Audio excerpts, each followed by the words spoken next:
As with many parts of the specification, there are points which overlap, and this is no exception. We have come across this equation previously when looking at distance time graphs. We focused specifically on how it was related to graphs and discovered that it was the same as calculating the gradient. However, here we can see the exam board want you to know the equation.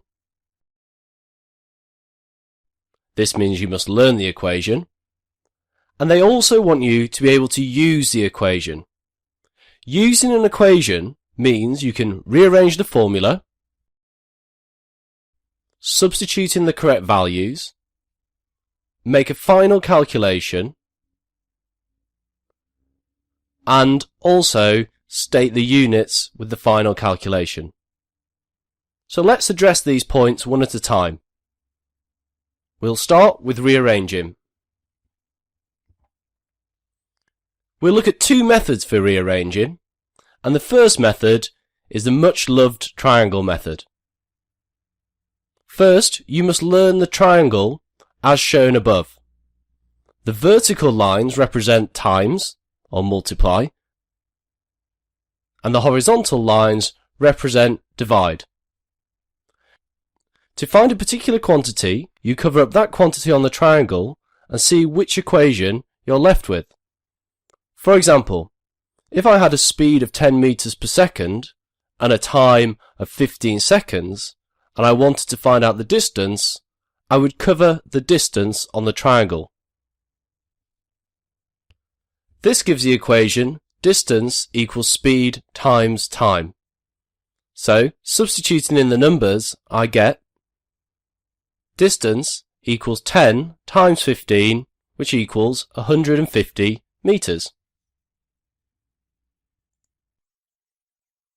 In a similar way, we can go through the other arrangements. We can get speed equals distance divided by time, and we get time equals distance divided by speed. Now time for the second method of rearrangement. This is the same method you will have used in maths. Overall, it is a much more powerful method. Let's start by making distance the subject of the formula. This means we need to get distance on its own. So, we must take time to the other side. It is a divide on this side, so when we take it across the equal sign, it becomes a multiply. So distance equals speed multiplied by time. Next, we'll make time the subject. We will do this in two stages. First, move the time across, and then move the speed across to get time equals distance divided by speed.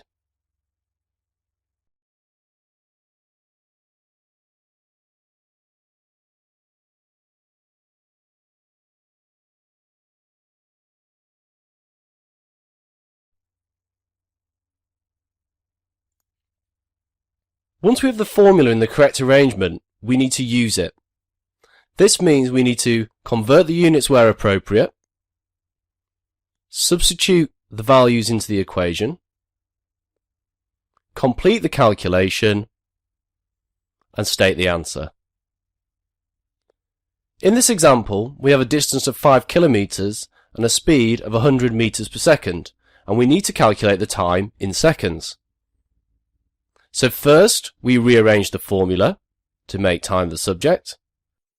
Second, we need to make sure the distance is in meters so that it matches the units for speed, which is in meters per second. Third, we substitute it into the formula so that distance is 5,000 meters and speed is 100 meters per second. Finally, we calculate the time by doing 5,000 meters divided by 100 meters per second, giving us an answer of 50 seconds. So in summary, we rearrange the formula, we convert the units, we substitute the numbers in, and we make the calculation. Exam technique. The key things to consider in an exam question is 1. Using the correct rearrangement. Many people get the rearrangement for time wrong, so make sure you practice this. 2. Check the units to make sure you are substituting in the correct values. For this you need to read the question carefully.